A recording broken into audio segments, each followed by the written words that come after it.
आता झालाच आहे की माझा जागरण गोंधळ झाला, पूजा झाली आणि ती पहिली रात्र आली. खरं तर या रात्रीबद्दल खूप ऐकलं बघितलं.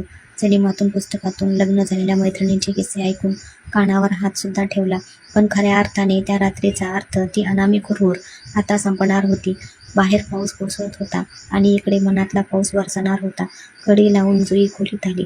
याआधी त्याने स्पर्शही केला असं नाही, पण त्या स्पर्शात आणि आताच्या स्पर्शात खूप फरक असणार होता. गौरव आधीच आतमध्ये आला होता. प्रशस्त बेडवर टाकलेल्या गुलाबाच्या पाकळ्या बघून तिला आता टेन्शन आलं. तो मस्त पाठीला उशी घेऊन मागे टेकून तिची प्रत्येक होणारी हालचाल टिपत होता. त्याची नजर तिच्यावर खिळलेली होती.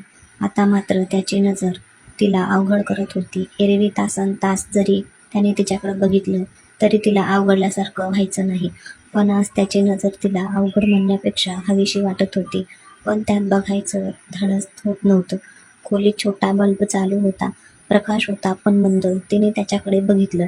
त्याने पटकन डोळा मारला. मनात असणारी धडधड आता छातीत जोरात चालू होती. श्वास अडखळत होते. कशीबशी साडी आवरत ती गौरव शेजारी येऊन बसली. आता काय मनात वादळ होतं. अंग थोडं का होईना कापत होतं. याआधी कित्येक वेळा गौरवच्या शेजारी ती खेटून बसली असेल, पण अशी जाणीव नाहीच. नजर खाली होती. त्याच्याकडे बघायचं टाळत होती. त्याच्या परफ्यूमचा दरवळ भान हरवत होतं. तो मनातून हसत होता. कोपरभर भरलेल्या बांगड्यांची किणकिण. एवढाच काय, तो खोलीतला आवाज. त्याने मोठा उसासा सोडला. तिला जवळ ओढलं. हातातलं हात घट्ट पकडलेला. तिचं डोकं अलगद त्याच्या छातीवर विसावलं. त्याच्या छातीमधली धडधड तिला स्पष्ट जाणवत होती.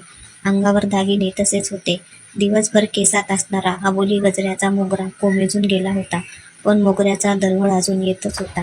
ती स्वतःला कशीबशी सावरत परत उठली. बेडवरून आरशासमोर आली. नथ, कानातले, गळ्यातले दागिने सगळं हळूहळू काढत होती, पण नजर आरशात त्याला शोधत होती. सगळे दागिने काढून झाले. फक्त बांगड्या तशाच होत्या.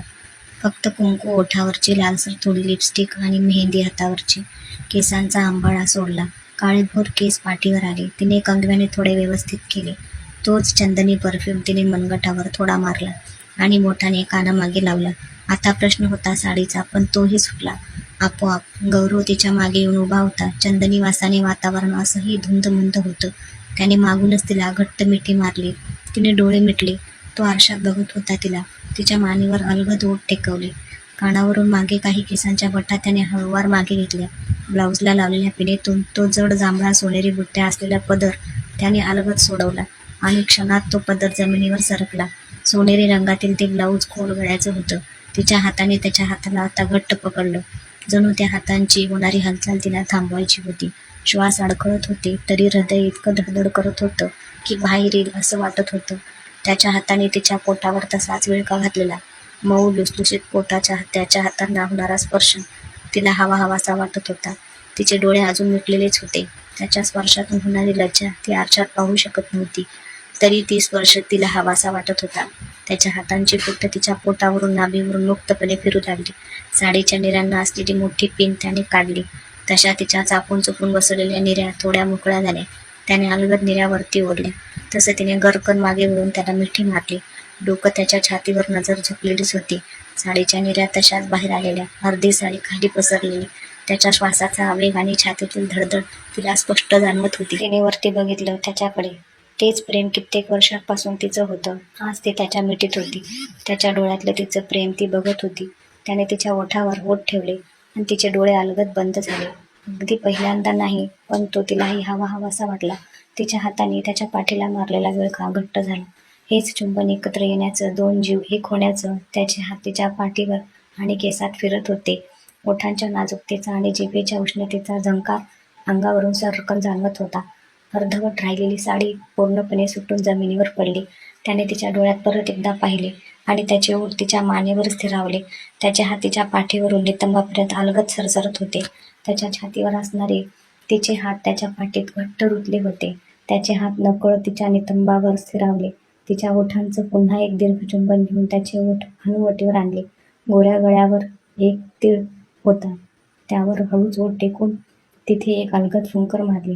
गोऱ्या कांतीचं तिचं संगमरवरी शरीर त्याच्या प्रत्येक स्पर्शाने शहारत होतं.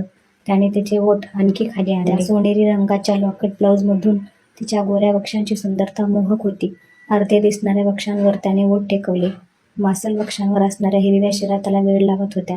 त्याने ब्लाऊजमध्येच तोंड खुपसलं. तिचे हात त्याच्या डोक्यावरून फिरत होते. त्याने तिच्या नाभीचं एक दीर्घ चुंबन घेतलं. जांभळ्या रंगाच्या परकरची गाठ त्याने कधी सोडली हे तिला कळलं नाही. परकर क्षणात पायात पडला. तिच्या गोऱ्या कांतीची जुई जणू स्वर्गातली अप्सरा. त्याने तिच्या कंबरेचं चुंबन घेतलं आणि उठून तिला आपल्या दोन्ही हाताने कवेत घेतलं. नजरेतील नजर बरंच काही सांगून जात होती. खुले झालेले केस अस्ताव्यस्त होते. चिरतरुण कामणीय सुंदरी स्त्री त्याची होती.